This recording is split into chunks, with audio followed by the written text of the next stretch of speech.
მოგესალმებით მე-9 არხის საინფორმაციო სამსახური პირდაპირ ეთერშია ახალ ამბებს 12 საათზე ნინო ვარდოსანიძე გაგაცნობთ. საქართველოს თავდაცვის უწყებაში ანტიკორუფციული ინდექსის შესახებ ორგანიზაცია საერთაშორისო გამჭვირვალობა საქართველოს ანგარიშს აქვეყნებს. პრეზენტაცია ამ წუთებში სასტუმრო თბილისი მარიოტში იმართება. ორგანიზაციის წევრები კვლევის ანგარიშს საერთაშორისო ორგანიზაციებს და ექსპერტებს აცნობენ. ანგარიში საუბარია 2012 წლის პერიოდში თავდაცვის სამინისტროს მუშაობაზე, კორუფციასთან დაკავშირებულ საკითხებსა და უწყების გამჭვირვალობაზე. ნოდარ ჩაჩუა იცნობა ანგარიშს და უფრო დეტალურად გვეტყვის, როგორ შეფასდა თავდაცვის სამინისტროს მუშაობა ამ პერიოდისათვის. ნოდარ გისმენთ. დიახ, თავდაცვის ანტიკორუფციული ინდექსის თვალსაზრისით საქართველოს D კატეგორიაში მოხვდა, რაც ნიშნავს იმას, რომ მე-6-დან მე-4 ადგილზეა, როგორც საერთაშორისო გამჭვირვალობამ 82 ქვეყანაში ჩაატარა კვლევა და 82 ქვეყანაში პარალელურად ჩაატარა კვლევა და კვლევის მიხედვით გამოვლინდა საკმაოდ ბევრი ხარვეზები, მათ შორის საუბარია გამჭვირვალობის მიმართულებით, ასევე საუბარია ბიუჯეტთან დაკავშირებით, რაც როგორც გამჭვირვალობის ანგარიშია დათქვამის ზრდის რისკს კორუფციისას. კვლევის შედეგად დადგინდა ის, რომ თავდაცვის სამინისტრო არ არის გამჭვირვალე და აქ არის ძალიან ბევრი და დიდი რისკი კორუფციისა. პირველ რიგში იმიტომ, რომ შესყიდვების პოლიტიკა არ არის დადგენილი და ძალიან ხშირ შემთხვევაში ძალიან ბევრი შესყიდვა ხორციელდებოდა შესყიდვების კანონმდებლობის გვერდის ავლით. გარდა ამისა, პრობლემა იყო ისიც, თუ როგორ ნიშნავდნენ პერსონალს თავდაცვის სამინისტროში, ძალიან ხშირი იყო შემთხვევები, როდესაც გარკვეულ თანამდებობებზე ინიშნებოდნენ მინისტრთან დაახლოებული პირები. თვითონ ბიუჯეტიც ისე არის შედგენილი, რომ საიდუმლო ხარჯების რაოდენობა, ზოგადი რაოდენობა ჩვენ ესეც კი არ ვიცით. საქართველოს თავდაცვის ანტიკორუფციული ინდექსის თვალსაზრისით დაბალი მაჩვენებლით მოხვდა რუსეთის, ბელორუსიისა და ჩინეთის ქვეყნებს შორის და დღევანდელი ანგარიში არის საკმაოდ სკანდალიანი. საერთაშორისო გამჭვირვალობა ამ ანგარიშს გააცნობს როგორც თავდაცვის სამინისტროს წარმომადგენლებს, ასევე არასამთავრობო ორგანიზაციებს, რომელიც თავდაცვის სფეროში მოღვაწეობენ და ასევე ექსპერტებს, რომლებიც დღეს მოწვეულები არიან. ჩვენ სწორედ ამ ანგარიშის გამოქვეყნებისა და გაცნობის შემდეგ მათ მოსაზრებებსაც შემოგთავაზებთ. მადლობა ნოდარ ჩაჩუა საუბრობდა პირდაპირ ეთერში. მე შეგახსენებთ, რომ ანგარიში 2012 წლის პერიოდს ეხება. საქართველოს ხელისუფლების ერთ-ერთი მთავარი პრიორიტეტი საპატიმროებში არსებული წამების და არაადამიანური მოპყრობის პრაქტიკის აღკვეთა უნდა გახდეს. ასეთია Human Rights Watch-ის დასკვნა, რომელიც 2013 წლის ანგარიში ჩაიდო. სექტემბერში ქართულმა მედიამ სასჯელ აღსრულების დაწესებულებებში ცემისა და სექსუალური ძალადობის ამსახველი კადრები გაავრცელა.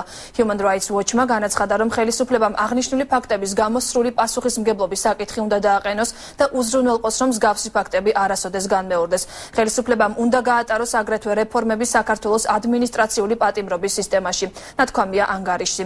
ადამიანის უფლებადამცველი საერთაშორისო ორგანიზაცია სხვა პრობლემებზეც საუბრობს, კერძოდ ორგანიზაციის ევროპისა და ცენტრალური აზიის განყოფილების დირექტორის ჰიუ უილიამსონის განცხადებით, პარლამენტმა დაუყოვნებლივ უნდა იმოქმედოს, რათა უზრუნველყოს თავისუფლება აღკვეთილ პირთა სათანადო სამართლებრივი დაცვა და მისცეს მათ საშუალება მათი საქმე სამართლიან სასამართლოზე იქნეს განხილული. სანამ ადმინისტრაციული მართლმსაჯულების სისტემა ადამიანებს სათანადო სამართლებრივი პროცედურების უფლებებით არ უზრუნველყოფს, ხელისუფლებამ თავი უნდა შეიკავოს ადმინისტრაციული პატიმრობის გამოყენებისგან, აღნიშნავს უილიამსონი. თბილისის მერი მთავარ პროკურორს უფლება მოსილების გადაჭარბებაში ადანაშაულებს და არჩილ კბილაშვილის საპასუხოდ განცხადებას ავრცელებს. განცხადებაში ნათქვამია, რომ მთავარი პროკურორი თავს პოლიტიკურ ბრალდებლად მიიჩნევს, რომელიც ცდილობს დააშინოს და დააშანტაჟოს ყველა ის ადამიანი, ვინც ნაციონალური მოძრაობის მომხრე იყო. გიგი უგულავა აცხადებს, რომ არჩილ კბილაშვილი პოლიტიკურად მოტივირებული გამოძიების გასამართლებლად დასუფთავების ტარიფის საკითხს იყენებს, თუმცა ამით სრულიად შეგნებულად ახდენს ფაქტების გაყალბებას, როცა ამბობს, რომ არსებული გამოძიება ემთხვევა დასუფთავების ტარიფის ამოქმედებას. თბილისის მერის განცხადებით, კბილაშვილმა ივანიშვილის დავალებით გამოძიება პოლიტიკურად მიუღებელ პირებთან ბრძოლის მახინჯ ინსტრუმენტად აქცია.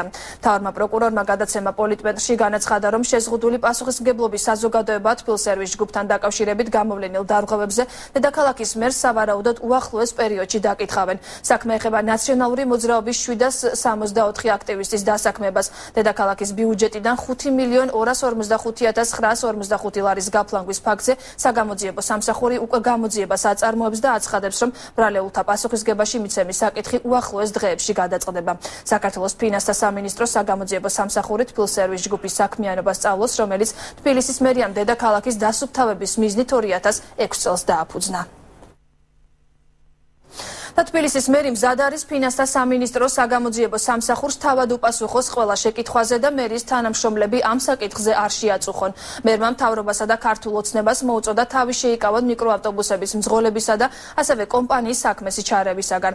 გიგი უგულაბამ მთავრობას თავადაც დაუსვა შეკითხვები. მოითხოვა განმარტება იმის თაობაზე თუ რა ლოგიკით დანიშნეს რკინიგზის სამეთვალყურეო საბჭოს წევრად კოკა გუნცაძე და პოლიციის აკადემიის რექტორის თანამდებობაზე ელდარ კურტანიძე. მინდა მივმართო გამოძიებას დაინტერესდეს რა ნიშნით არის დანიშნული და ამას მე მეორეჯერ ვიმეორებ კოკა გუნცაძე და მრავალი ასეთი ადამიანი მათ შორის მოჭიდავე ელდარ კურტანიძე პოლიციის აკადემიის პრორექტორად რკინიგზის სამეთვალყურეო საბჭოს წევრად ზუსტად იგივე ლოგიკით გამოძიებამ ანალოგიური ბრალდება როგორც იმ 700 ქალბატონს წაუყენა დღეს უნდა წაუყენოს სწორედ მათ ვინაიდან მათი ხელფასი აღემატება 10 ჯერ და 100 ჯერ ამ ადამიანების ხელფასებს მეტროპოლიტენში შეზღუდვები მოხსნილია დაახლოებით 9 საათის წინ მარკეთილის სამგორის ხაზზე მოძრაობა აღდგა დილიდან სადგური დაკეტილი იყო და მგზავრობა სამგორიდან იყო შესაძლებელი. შეფერხება გვირაბში არსებულმა დაზიანებამ გამოიწვია. მეტროპოლიტენის თანამშრომელმა ალექსანდრე გოგინაშვილმა მეცხრე არხს განუცხადა, რომ გვირაბში მაღალი ძაბვის კაბელი იყო დაზიანებული. სადგურის შესასვლელს პოლიცია იცავდა. რის ნახევარზე გაჩერდა 800 და 25 წუთი. სხვა სადგურები მუშაობს ჩვეულებრივად. ჩვეულებრივი გრაფიკით. სამგორიდან მოძრაობს მატარებლები ჩვეულებრივი გრაფიკით. ყოველდღე დავდივარ მეტროთი სამსახურში. აი ახლა მოვედი და გათიშულია. უკვე მაგვიანდება როგორ მოვხდეს სამსახურში ეს მითხარი დავდივარ ვაკეში. ეს სადგური არ მუშაობს მარტო თბილისში. კი, რაღაც პრობლემაა. მიკროავტობუსის მძღოლებმა გაფიცვა შეწყვიტეს და დილიდან მუშაობა განაახლეს. ერთკვირიანი პაუზის შემდეგ თბილისში ყვითელი მიკროავტობუსები გამოჩნდა. მძღოლებსა და დამსაქმებელ კომპანიას შორის შეთანხმება შედგა 7 პუნქტიანი მოთხოვნების შესრულდება. რა მოთხოვნებზია საუბარი და რა ვადაში უნდა მოხდეს მათი შესრულება თათა თორდინავა ისაუბრებს პირდაპირ ეთერში.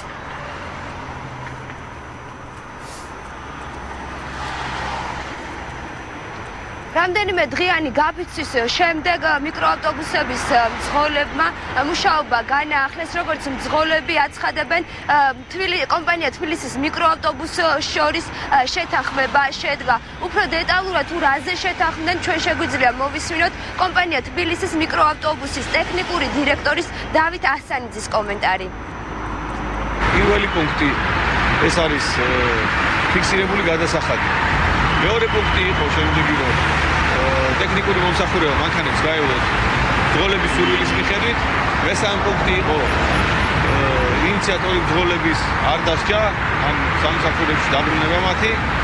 მეოცე პუნქტი იყო რომ ეს გაცდენილი დღეები რომლებიც არ იმუშავეს იმათი ანაზღაურების მიზნით 7 დღე მიეცათ გადასახადის გარეშე მუშაობის საშუალება მძღოლებს.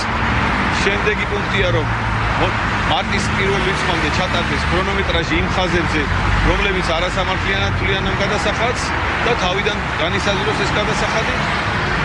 მეექვსე პუნქტი იყო, რომელიც გულისხმობს ცვეთის გადასახადი მანქანებზე არის რაღაც გარკვეული ცვეთის გადასახადი კილომეტრაჟის მიხედვით იმის გადახედვას და ბოლო პუნქტი არის ეს საინიციატივო ჯგუფი, რომელიც მძღოლებმა შექმნეს, რეგულარულად შეიკრიბოს ჩვენ კომპანიაში. თავად მძღოლები კი აცხადებენ, რომ მუშაობის პარალელურ რეჟიმში მოლაპარაკებები დამსაქმებლებსა და მძღოლებს შორის გრძელდება. პირობების შეუსრულებლობის შემთხვევაში კი გაფიცვები კვლავ დაიწყება. მადლობა თათა თორდინავა საუბრობდა პირდაპირ ეთერში. ძველი თბილისის გამგებელმა ნიკამელიამ თბილისში გორკის შესახვევის 6 ნომერში სანიაღვრე სისტემის სარეაბილიტაციო სამუშაოები დაათვალიერა. საცხოვრებელი სახლის ქვეშ სანიაღვრე კოლექტორის დაზიანების შედეგად სახლის ნაწილი ჩამოინგრა, რის გამოც რამდენიმე ოჯახი დაზარალდა. ადგილობრივების განცხადებით იგივე საშიშროება არსებობს მეზობელ ეზოშის დაზარალებულებმა ძველი თბილისის გამგებელს ეს საკითხიც გააცნეს და მისი მხრიდან პრობლემის მოგვარების დაპირება მიიღეს. ჩვენი გამგეობისა და მერიის შესაბამისი სამსახურის მიერ დაჩქარებული წესით მოხდა მდგომარეობის შესწავლა და უკვე როგორც ხედავთ მიმდინარეობს აღდგენითი სამუშაოები, რომელიც თვის ბოლოს დამთავრდებოდა მთლიანად ამ აღდგენითი სამუშაოების ხარჯებს გაიგებს დედაქალაქის მერია. საბედნიეროდ არავინ იყო შიგნით, არავინ დაზარალებულა და იმავე ღამეს იყოს მოსული საპატრულო სამსახური, რომელმაც მოიყვანოს შესაბამისი სამსახურები. ამ მდგომარეობის გაგრძელება არის გვერდზე ეს სახლი. იგივე მდგომარეობა ამავე ეზოში, იგივე ზუსტად სანიაღვრე ისეთი და ის არის. დასრული ამ მთელი ნაგავი გასატანი ეს მუშებისგან ვიცი, რომ იგივე მდგომარეობა მოსალოდნელია. მართლ კოალიციაში პროდასავლური ორიენტაცია შესუსტებულია. ქრისტიან-დემოკრატიული მოძრაობის ლიდერი გიორგი თარგამაძე აცხადებს, რომ კოალიციაში შემავალი ორი პროდასავლური პარტიის დასუსტება მიმდინარეობს. საუბარია თავისუფალ დემოკრატებსა და რესპუბლიკურ პარტიაზე. გიორგი თარგამაძე ბიძინა ივანიშვილის მიერ მიღებულ გადაწყვეტილებასაც გამოეხმაურა და აღნიშნა, რომ პრემიერმა საკმაოდ დამამცირებელი ფორმით მოახდინა ირაკლი ალასანიას ჩამოშორება ვიცე-პრემიერის თანამდებობიდან. ჩვენ არასოდეს არ ვახვევდით, ასე ვთქვათ, საჯაროდ, საქვეყნოდ, მე ვიტყოდი საკმაოდ დამამცირებელი ფორმებით საკუთარი დამოკიდებულების დემონსტრირება მოახდინა ამ კოალიციის ლიდერმა.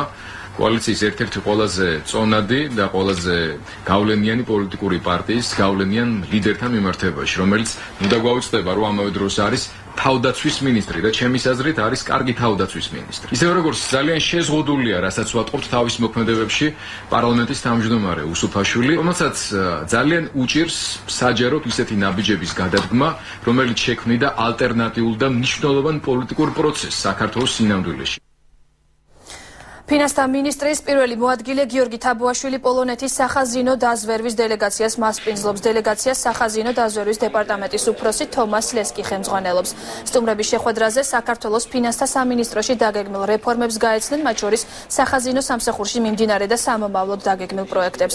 დელეგაცია დაინტერესდა საგამოძიებო სამსახურის საქმიანობითაც.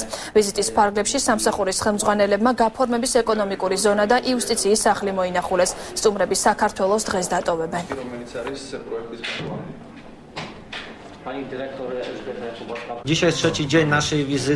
ეს არის ჩვენი ვიზიტის მესამე დღე საქართველოში.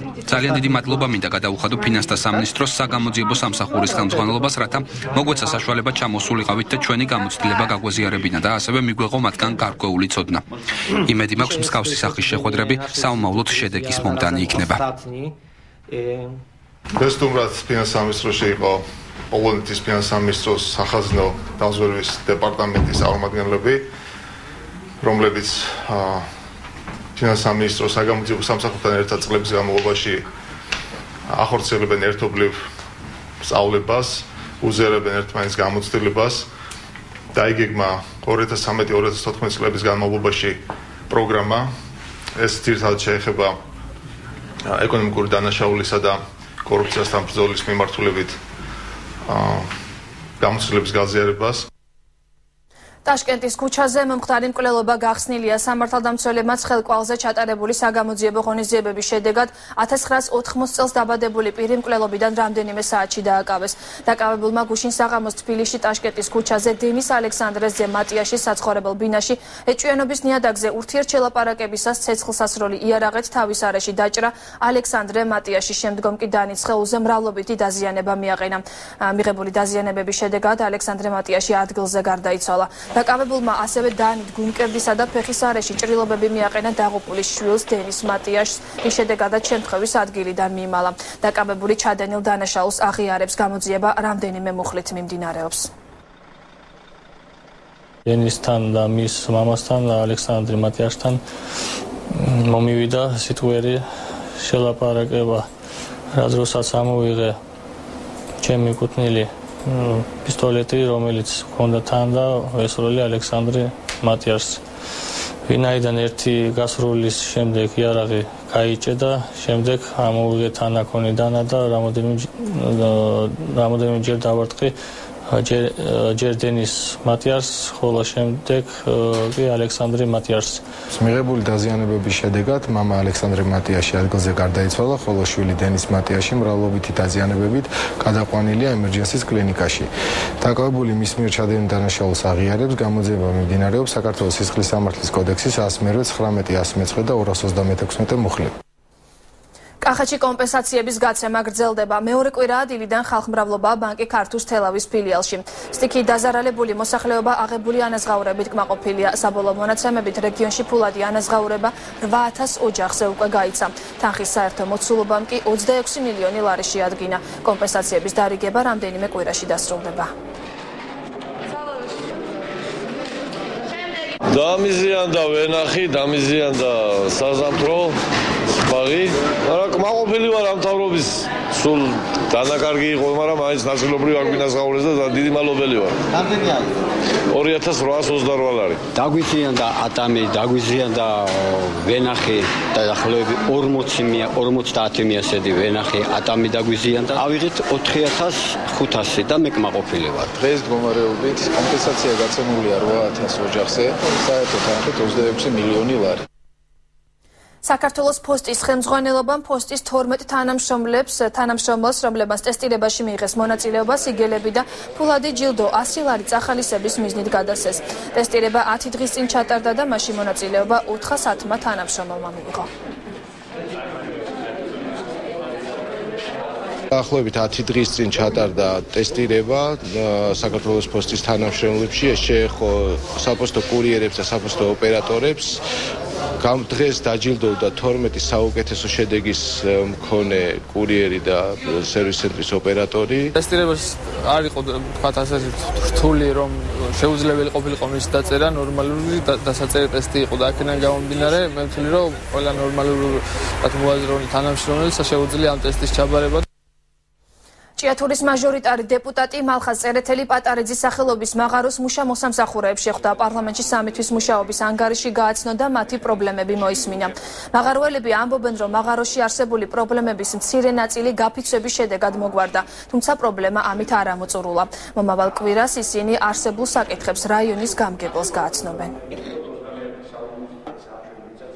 გეგმავთ ჩვენ კომიტეტის წევრები შევხვდეთ ქალაქის მერს, დეპუტატს და კიდევ არის გადასაწყვეტი საკითხები, გადაწყდა რომ არის ნორმალური პაიგის, დაიწყო პატარიძის მაღაროზე აბანოს მშენებლობა, გარემონტა აბანო, მაგრამ სულ ყოფილად არ არის ჯერჯერობით. შევეხეთ იმ საკითხებს, რომელიც ჯერ კიდევ მრავლად არის დარჩენილი ჯორჯიან მანგანეზის შიდა სისტემაში. ხალხის ნებით, მათი აბსოლუტურად მათი პრობლემების გათვალისწინებით უნდა მოხდეს შემდგომი ნაბიჯების გადადგმა.